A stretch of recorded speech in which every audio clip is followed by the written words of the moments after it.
The Wei River runs from Mount Niaoshu through Chenshui, Baoji, and Shenyang to Xi'an, the first of China's ancient capitals. Near the river is a cluster of ancient tombs, some as high as 30 meters, spread over nearly 50 kilometers.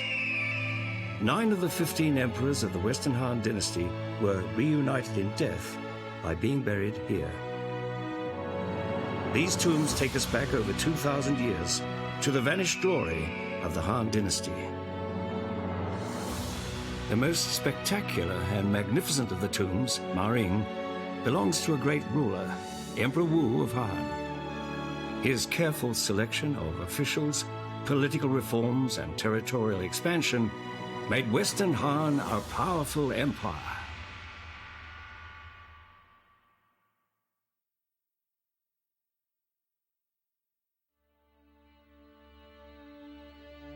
In 141 BC, Emperor Jing of Han was on his deathbed. He held an early coming-of-age ceremony for the 15-year-old crown prince Yu Che, so that he could become emperor. Soon after, Emperor Jing died in Weiyang Palace. That same day, Liu Che ascended the throne in front of Emperor Jing's coffin. He became Emperor Wu of Han. Emperor Jing's careful arrangement of this smooth transfer of power paved the way for a more glorious era.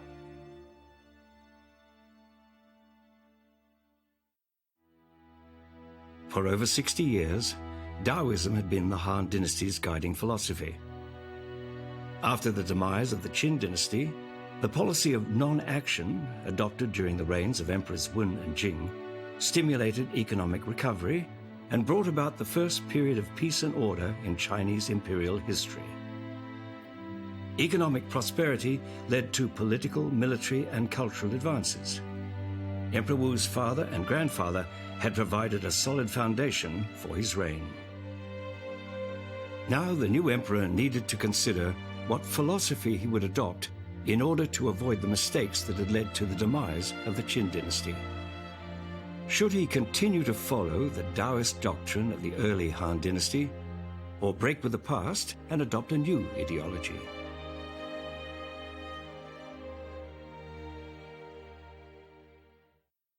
经过文景之治以后，这个汉家的这个天下也，这个国力也非常强盛。但是上经济上的这种极富，并没有带来这个政治上的这个极强。社会问题就非常多。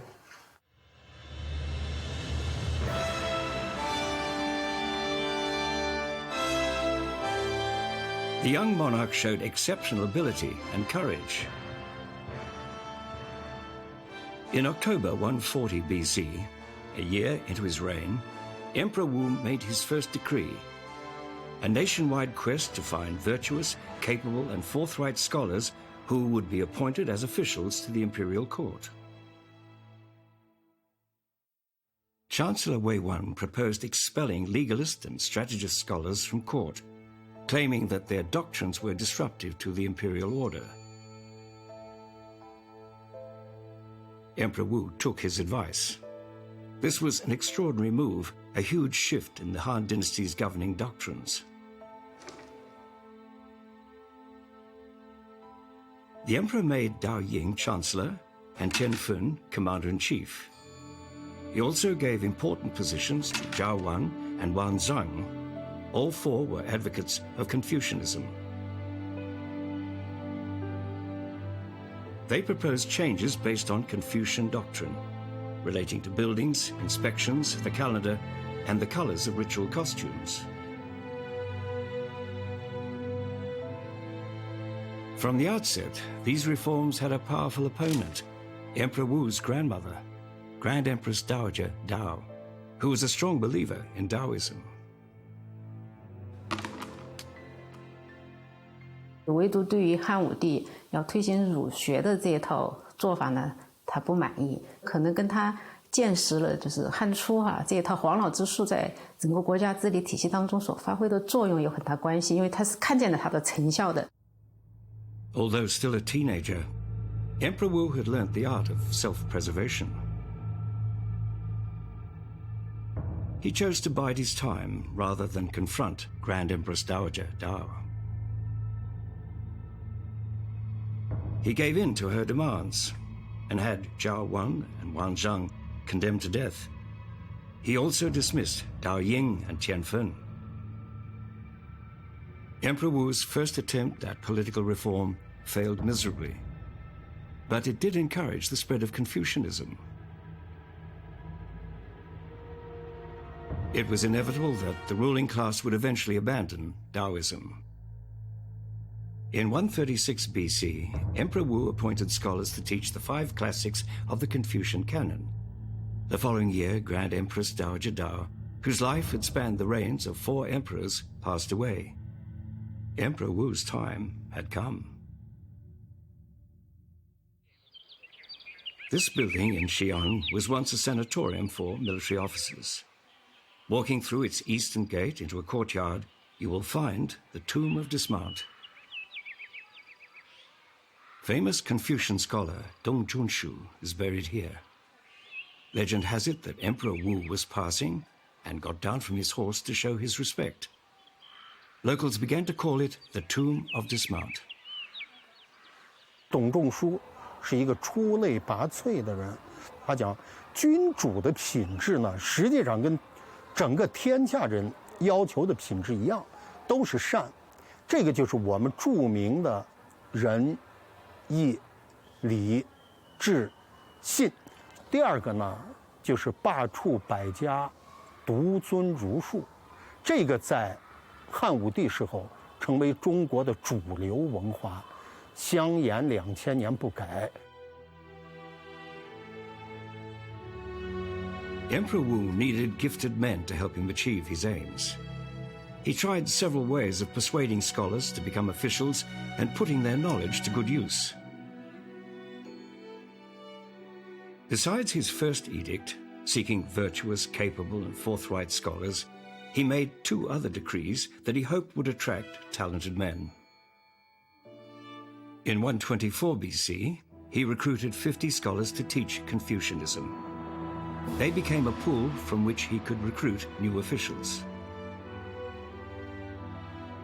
He also encouraged scholars to put themselves forward by submitting essays on politics. He then employed the authors of the best essays.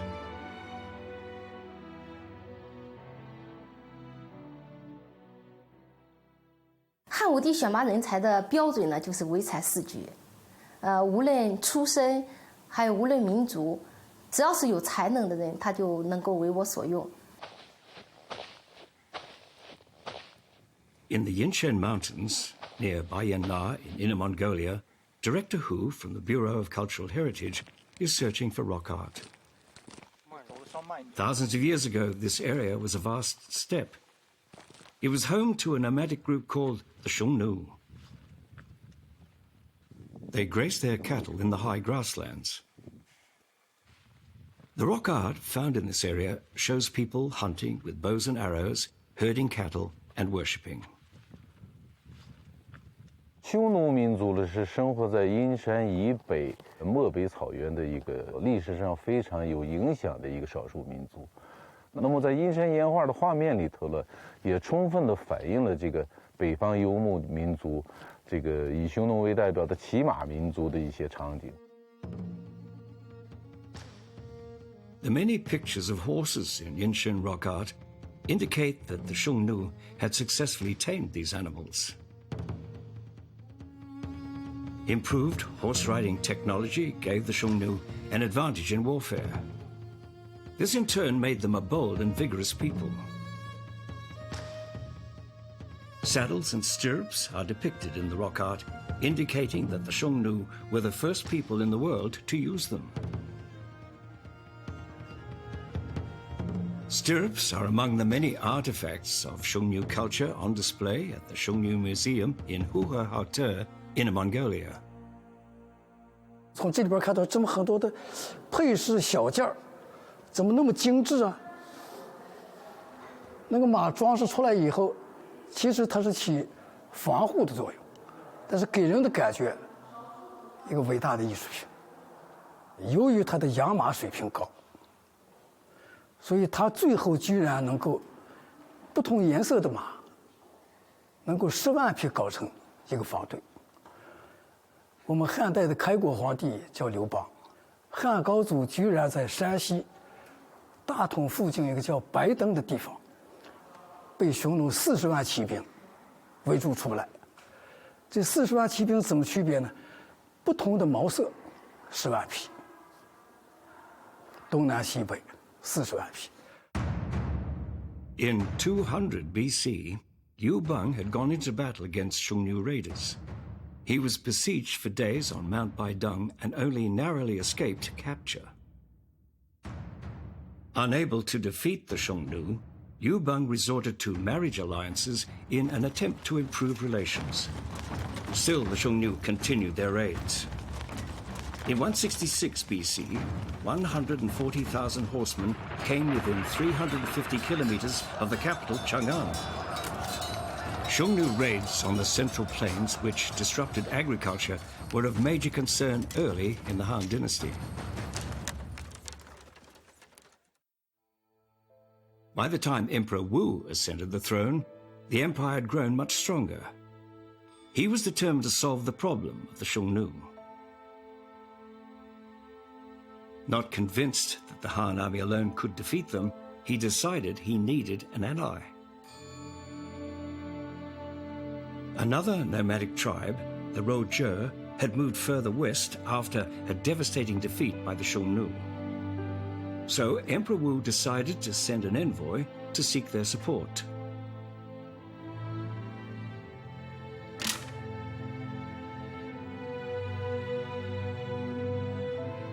In 138 BC, after a nationwide search, Jiang Qian came forward and was sent to the western regions. But he failed to return. Finally, Emperor Wu grew tired of waiting for him and decided to make his move against the Xiongnu. 汉武帝继位以后血气方刚啊，也觉得我们这个泱泱大国受了这么多年的委屈，再加上国家的实力已经有很大的提高所以呢，他这个时候就是转守为攻，采取一个主动出击的方式。Shuzhou in Shanxi, then known as Mayi, was a strategic border fortress near Yanmen Pass between the inner and outer sections of the Great Wall. Xiongnu raiding parties often used this route on their way to the Central Plains. In 133 BC, Emperor Wu sent 300,000 soldiers to Mayi, led by 5 generals, including Han Anguo and Li Guang. They were to ambush the forces of Xiongnu chief Zhengchun. The Xiongnu horsemen saw grazing flocks and no herdsmen in sight. Encountering no resistance, Chief Zhengchun became suspicious. He captured a local military officer who, fearing for his life, told him about the Mayi ambush.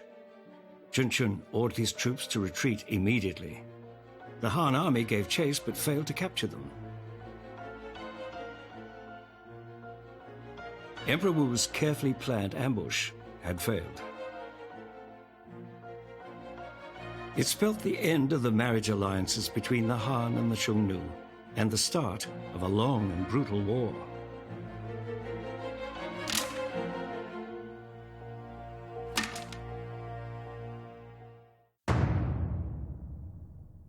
In the spring of 129 BC, the Han army marched north.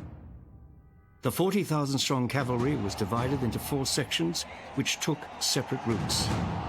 The contingents were led by 4 generals: Wei Qing from Shanggu, Gong Sun Ao from Daijun, Gong Sun He from Yunzhong, and Li Guang from Yanmen. They attacked along a 2,000-kilometer front. 2 were defeated and 1 failed to find the enemy. Only Wei Qing's men reached Longcheng, the sacred city of the Xiongnu, capturing or killing over 7,000 soldiers.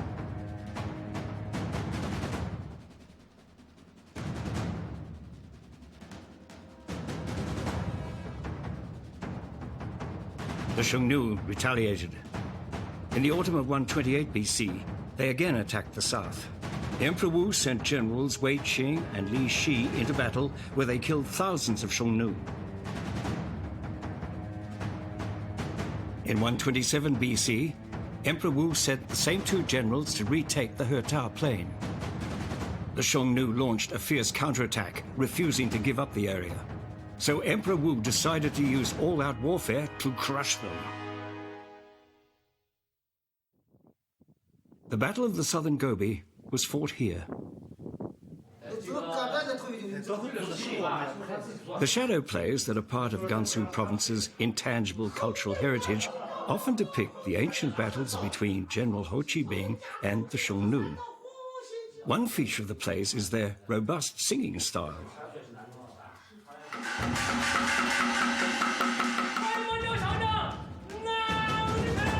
In 123 BC, during the Battle of the Southern Gobi, Ho Chi Minh, who was only 17, led 800 cavalrymen hundreds of kilometers into the desert to seek out the enemy. His mission was a success. His forces killed over 2,000 enemy soldiers, and Ho Chi Minh became a Han army hero.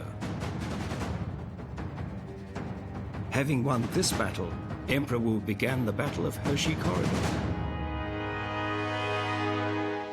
河西呢，就是河西走廊，它呢是中原地区通向西域的一个咽喉要道，它的地理位置、战略位置是非常重要的。 The Dongdai Hills in Jiangye, Gansu Province, where the Xiongnu once lived, were the backdrop for the Battle of the Hershey Corridor. A nearby village has a tradition that's over 1,000 years old.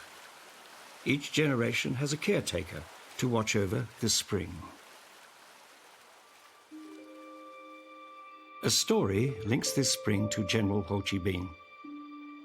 During the Battle of Hershey Corridor, he could find no water here for his men and horses.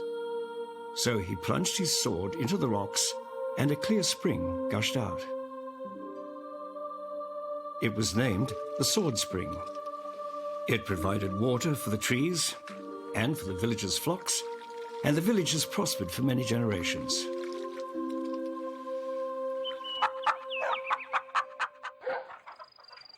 Each year, as winter approaches, Shang, the village chief, visits Li, who has been the caretaker of the spring for many years.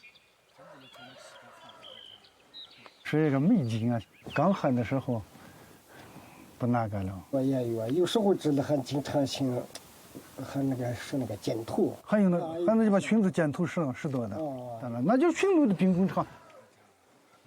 Today, the vegetation on the hills is not as lush as before, and the spring is drying up. What remains the same is the rocky valley which witnessed the fierce battles between the Han and the Xiongnu. The Dongdai Hills are on the northern slope of the Qilian Mountains. In the 3rd century BC, this was the home of the nomadic Roger. Then the Xiongnu occupied their palace, killed their chiefs, and drove them west. The Xiongnu chief lived here, and it was a pasture for Xiongnu herds. 20 kilometers from the city of Yonggu is the famous Biandokao Pass. It's the midpoint of the Hershey Corridor, cutting through the Qilian Mountains at a strategic point. These jagged peaks and narrow valleys once echoed to the whinnies of horses and the screams of soldiers. In March 121 BC, General Ho Chi Minh rode out of Longxi with 10,000 cavalrymen. They crossed the Yellow River and traversed the Biandokao Pass. They fought for 6 days before reaching the Xiongnu heartland, killing over 8,000 and seizing the gold statue that the Xiongnu prince Shu Tu worshipped. The Han drove the Xiongnu back 500 kilometers, retaking the Hershey Corridor. To consolidate his control over the Hershey Corridor, Emperor Wu set up 4 counties in the area: Wuwei, Zhoushan, Jiangye, and Donghuang. The Xiongnu lamented their loss in a song. Without Qilian Mountain, how can our cattle thrive? Without Yanjie Mountain, how can I marry my daughter off with pride? Soon after this devastating defeat, a large number of Xiongnu surrendered to the Han. The Xiongnu never returned to the Hershey Corridor.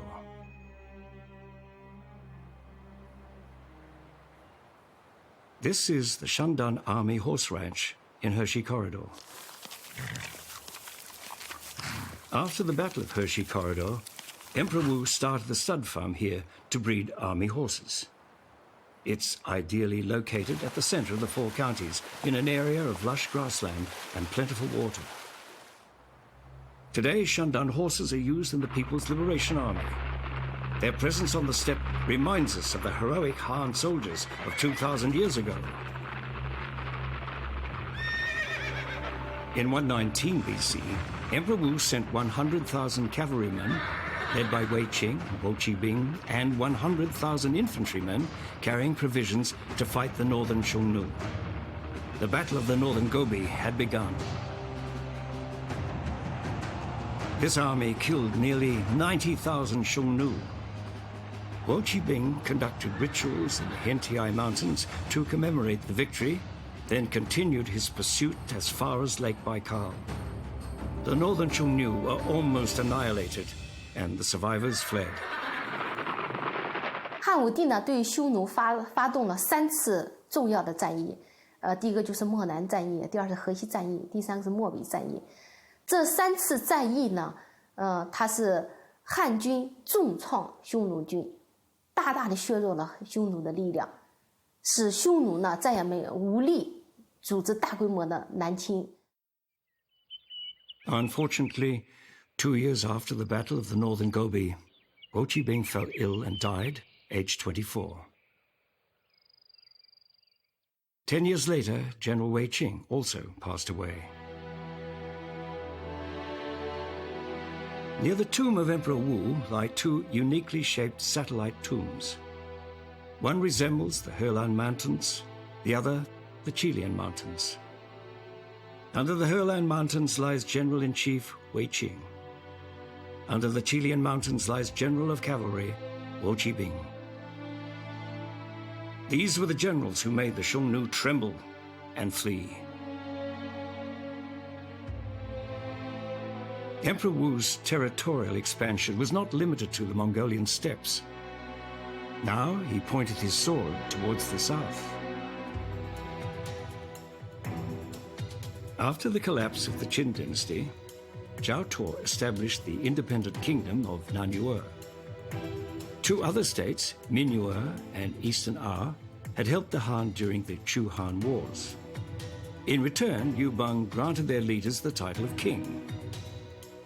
Later, he sent an envoy to Nanyue ordering Zhao Tuo to submit to Han. However, all 3 kingdoms remained semi-independent. In 130 BC, Emperor Wu sent envoys to the southwest. The Ye Lang and surrounding tribes submitted to Han and became Jianwei County. In 128 BC, the Ye Mek in southern Korea and the Okje-o in the north surrendered and became Xinhai County. The map of the Western Han Empire began to take shape. In 126 BC, Jiang Qian, who'd been missing for 13 years, returned to the capital Chang'an. Emperor Wu was fascinated to learn of the wide world outside Han borders and ordered Jiang Qian and other envoys to go to a remote kingdom, Zhendu, in the southwest. However, they were stopped by local tribes. Emperor Wu became even more determined to gain control of the southwest. But then, the imperial finances suffered an unprecedented crisis. War is brutal. It also burns up a lot of money. These ruins in Dunhuang, Gansu province, are all that remain of the Western Han fortress of Hezhang, once an important military warehouse for the Great Wall. 当时玉门关都尉据出土的汉典记载，整个屯属在这儿的各级官吏呢，人数多达200余人左右。那么同属在玉门关沿线的士兵呢有1000余人。咱们这个西部防线的整个将士们所食用的粮草呢，都是从内地有官方调拨运送到这儿来的。当年在整个西汉王朝呢，分布在我们西北军事防御线上呢，需要支撑运作这个军事防御体系呢，是需要一大笔非常数量非常大的军事开销。The Jade Gate and Herzang once stood proudly in the middle of the Gobi Desert. Thousands of years later, almost nothing remains of these majestic buildings. And the banks of the Shula River, once bustling, are now empty. Over 10 years of warfare had exhausted almost all the wealth accumulated by Emperors Wen and Qing. A financial crisis loomed. Left unresolved, this would not only hinder military campaigns, but also jeopardized the stability of Han. Emperor Wu was forced to turn his attention from warfare to finance. After defeating the Xiongnu, he set up Jiangye County and began large-scale migration. This helped to alleviate the financial crisis by increasing food production. Realizing that agricultural development alone would not solve the problem, he sought quicker, more effective measures. Inspired by his forebears, he began to raise money by selling official titles. He then tried asking for donations, but none were forthcoming. Emperor Wu believed that his campaigns to stop barbarian raids had been for the good of the people. But now the country was in crisis, the rich refused to help. So he decided to take money from wealthy merchants by imposing financial control measures. This is Shanxi Museum of History. The bronze coins displayed here are evidence of Emperor Wu's fiscal reforms.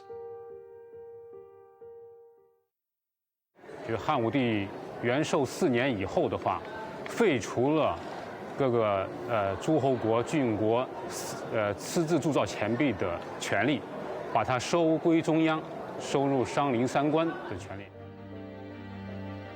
However, the currency reform was unsuccessful because the rich merchants turned to counterfeiting.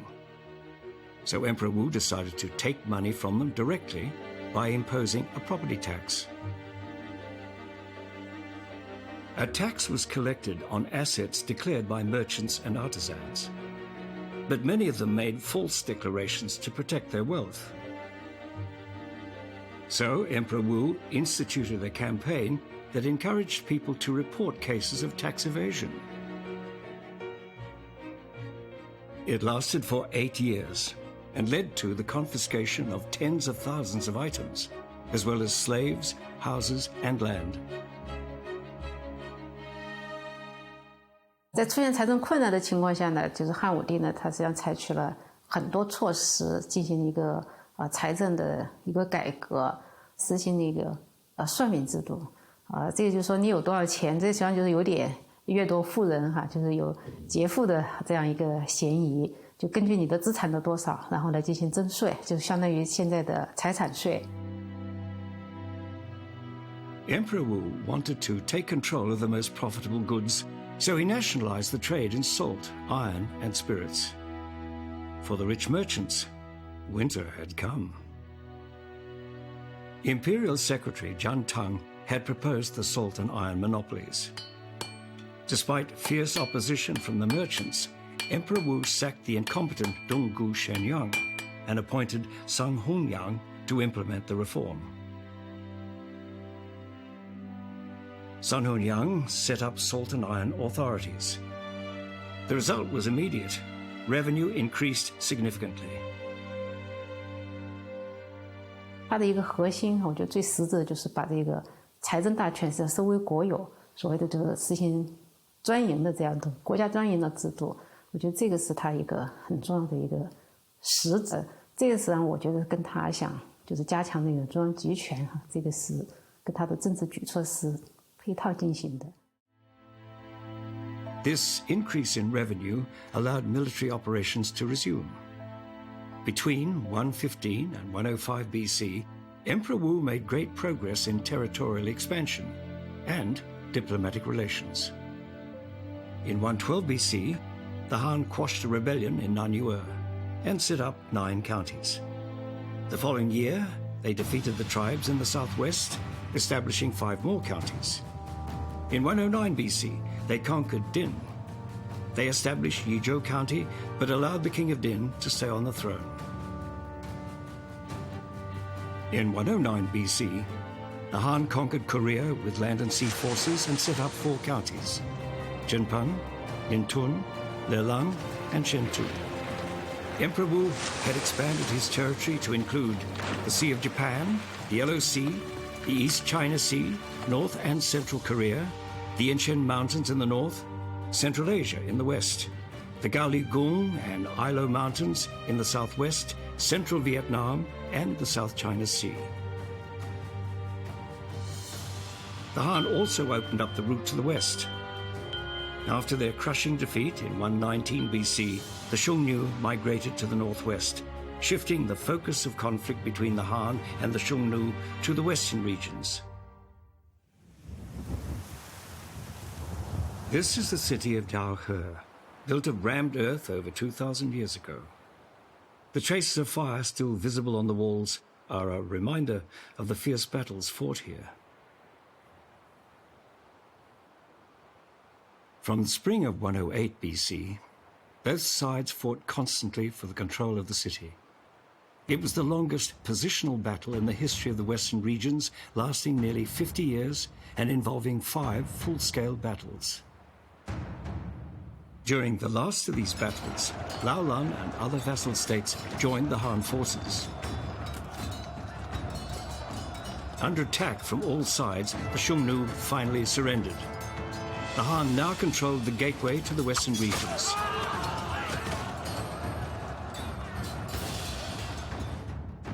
In 105 BC, Emperor Wu married Princess Shi Jun to the king of Wusun, strengthening his grip on the western regions. A trade route between China and the West was now opened up. Since silk was the main item traded, the route became known as the Silk Road.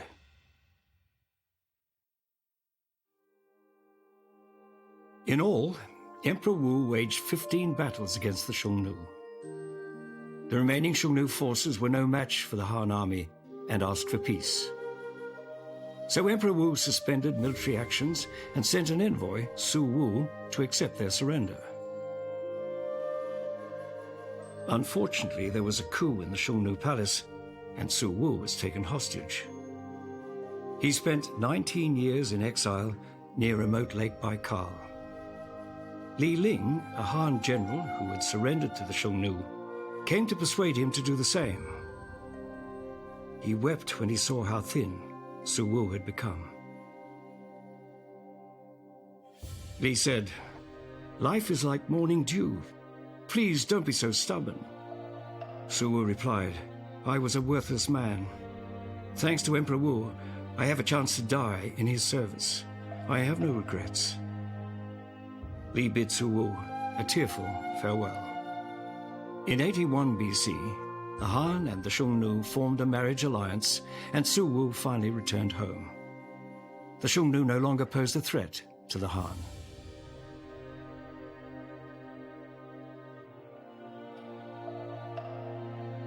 Emperor Wu devoted his life to building a powerful empire. His desire to expand his territory led him to fight the Xiongnu for 40 years. Because of the strength of the Han dynasty, its people believed that anyone who offended the empire should be punished, no matter how far away they were.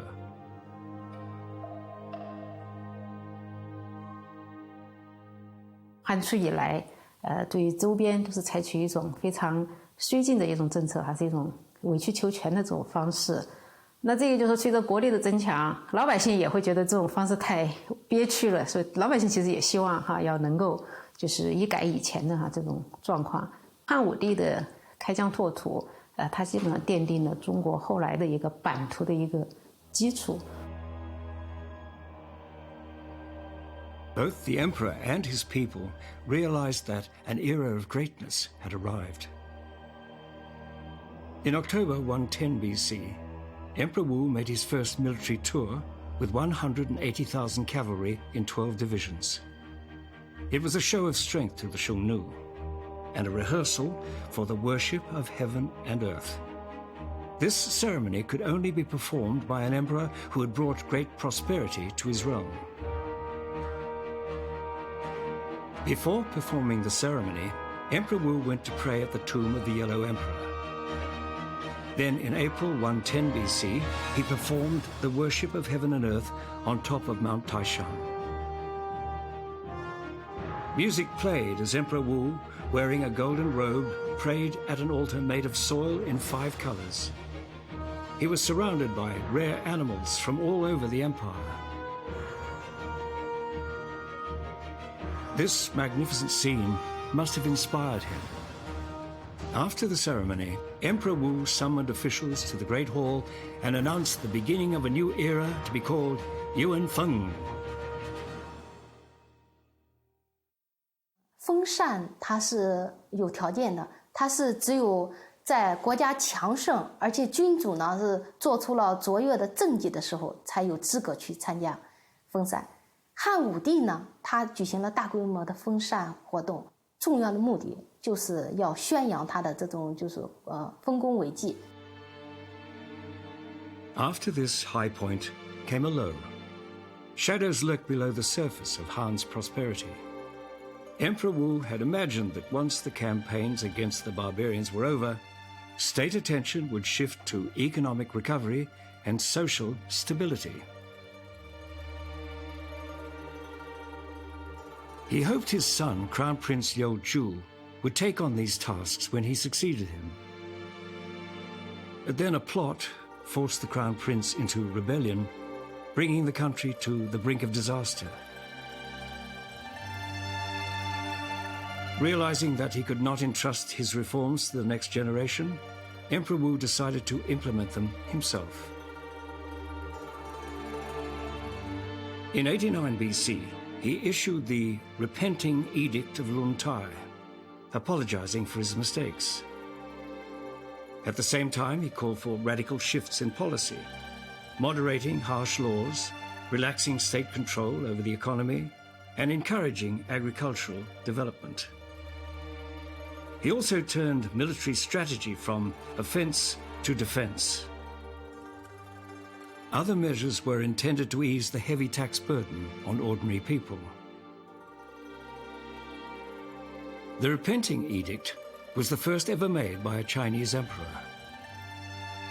It shows that Emperor Wu was calm and clear-minded in his old age. He didn't bask in past glories, instead criticizing himself for past mistakes. How many other monarchs have done the same thing?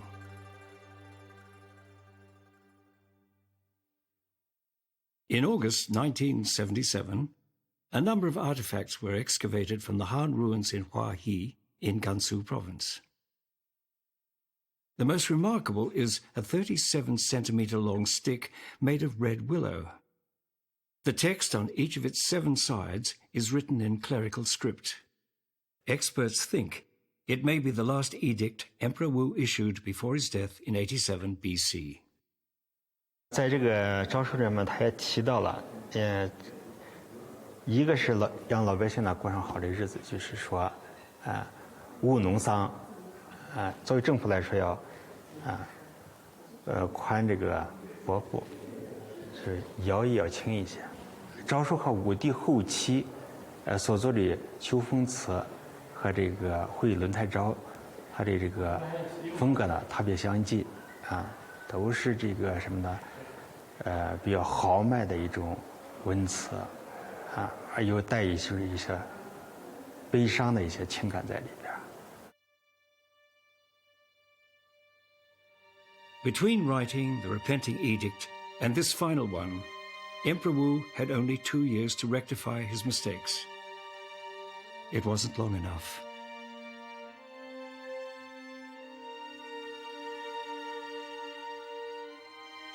Emperor Wu lived a great and glorious life.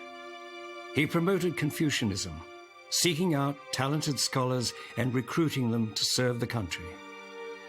He established the Imperial Academy, changed rituals and the calendar, and promoted poetry. He created a system of reward and punishment to protect the virtuous and sanction wrongdoers. He stopped foreign incursions, expanded his territory, and built a powerful empire. Still, he was a controversial figure. As late as the Qing Dynasty, he was accused of arrogance and warmongering. By the end of his reign, the population had been halved, and the country was on the brink of ruin. There are different kinds of heroes. If the founder of the Han Dynasty, Emperor Gaozu, was a hero for one generation, then Emperor Wu, because of his outstanding political and military achievements, was a hero for hundreds of generations. The Chinese people will remember this great statesman and military strategist for many generations to come.